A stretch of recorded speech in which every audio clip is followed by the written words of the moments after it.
and public timber stands that have been destroyed by this industry. Those are part of the costs of coal to private landowners, the property damage, and to the public commons that they don't tell you about when they say, oh, it's only 11 cents a kilowatt hour.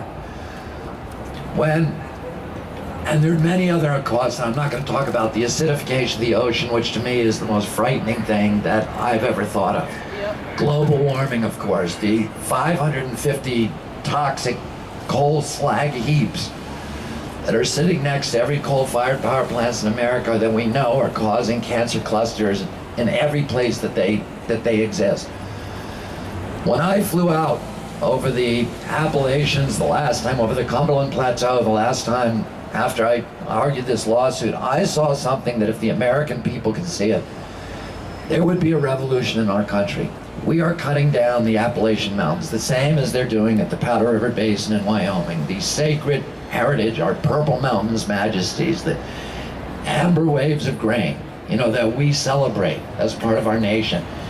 These historic landscapes where Daniel Boone and Davy Crockett roamed, where our culture from NASCAR racing to bluegrass music is rooted in those hills and so much of American values, and we are literally cutting them down with giant machines that are called drag lines they're 22 stories high. I flew under one of them in a Piper Cub. They cost $500 million for a single machine.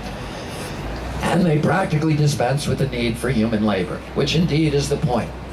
When my father was fighting strip mining in Appalachia back in the 60s, I remember a conversation I had with him when I was 14 years old, where he said to me, they're not just destroying the environment, they're permanently impoverishing these communities because there is no way that they can regenerate an economy from these barren moonscapes that are left behind.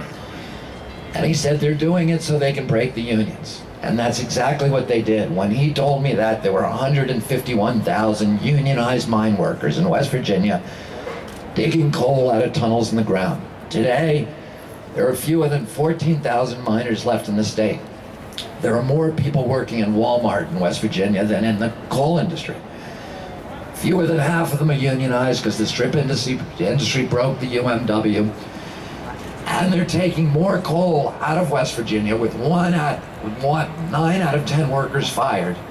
They're taking more coal out of West Virginia than they were in 1968. The only difference is that back then, at least some of that money was being left in the state for salaries and pensions and reinvestment in the community. Today, virtually all of it goes straight up to Wall Street, to the big banking houses that fund these operations, and to the out-of-state corporations that own all the coal in West Virginia. 95% of West Virginia coal is owned by Arch Coal, Peabody, you guys know these, Cloud Coal, Consol, Massey, just a handful of companies, and they own all the coal in West Virginia. And they are liquidating, they don't live there, and they're liquidating the state for cash using these giant machines and 2,500 tons of ammonium nitrate explosives they detonate every day in the state. It's the equivalent of a Hiroshima bomb once a week. They're blowing the tops off the mountains to get at the coal seams beneath, and they take the rock, debris, and rubble. They scrape it into the adjacent river valley, and it's all illegal. You cannot in the United States, as any one of these 200 waterkeepers will tell you, you cannot in this country legally take rock and debris and dump it into a waterway without a Clean Water Act permit. And you can never get a permit to do such a thing. So we sued them, and we won the suit in front of a conservative Republican federal judge, Judge Charles Hayden. And Judge Hayden, well, wait a second, because this isn't a story with a happy ending. Judge Hayden said the same thing I did. He said, it's all illegal, it's been illegal since day one, and he enjoined all mountaintop mining.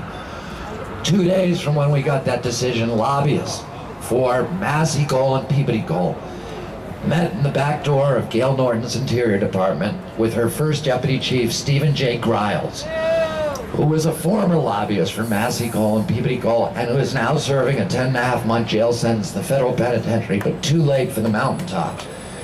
Because together in that dark room, they hatched a plan where they rewrote the interpretation of one word of the Clean Water Act, the definition of the word fill, to change 30 years of statutory interpretation and to make it legal for the first time, to effectively overrule Judge Hayden's decision and make it legal to dump rock, debris, rubble, garbage, any solid material into any waterway of the United States without a Clean Water Act permit. And this is why I always say, wherever you see coal, you'll see the subversion of our democracy. You'll see the destruction of the democracy at the local level, the disappearance of planning boards, the disappearance of zoning laws. They don't have those anymore in West Virginia. You can't. If you live in West Virginia, you don't have the power as a local person to zone out mountaintop removal mining. They just tell you we're going to do it. You don't have property rights anymore. They can go onto your property and plow it under the ground, and you have no right to object. There's no transparency left in government. Everything is done in secret. And then you'll see the subversion you'll see the capture of the agencies that are supposed to protect the rest of us from pollution. They become the sock puppets for the industries that they're supposed to regulate. And you'll see the corruption of politicians. In West Virginia, 85% of the people, according to every poll, wants to see mountaintop removal mining ended completely and forever. But not a single politician in the state will say that publicly, and no newspaper will take that position. They subvert the press as well. So if you let coal here, what you're doing is you're letting that happen in West Virginia and the Powder Ridge Basin. But you're also letting the camel's nose under the tent right here in Portland. Because when coal comes into your community, it's going to start undermining everything that you love, everything that you value, including your children's health, and everything that makes you proud to be American. So you are on the front lines of this battle. What we've done by suing this industry and by more people employed in the United States of America in the solar industry than there are as coal miners.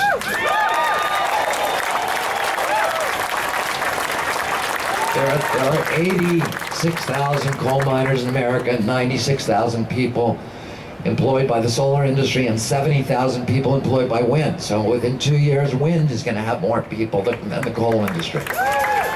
So we're beating them, and we're forcing them to pay for their mercury, and we're forcing them to internalize their costs, their ozone particulates, and their acid rain, and ultimately their carbon as well. So they need to get out of our country. We've closed the water keepers, Sierra Club, and NRDC, 40 major proposals for coal plants in this country in the last 2 years.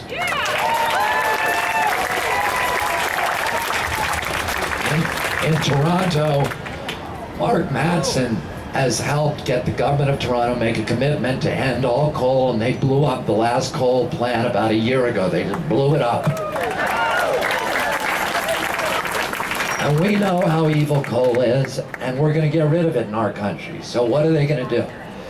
They need to stay in business, as the Chinese water keepers just told you. And what they're going to do is they're going to say, we still need to sell this coal. We can't sell it to America, because they know what the story is. So now we're going to sell it to China.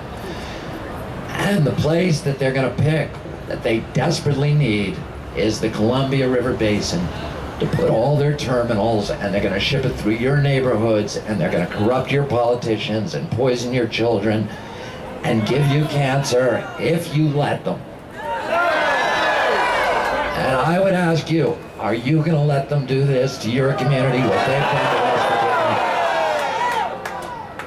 Virginia? If you do it, they will destroy everything. This is the most beautiful, and you guys all know this. You don't want people to know it because you don't want them moving here, but this is the best city in the country. It's got the highest quality of life.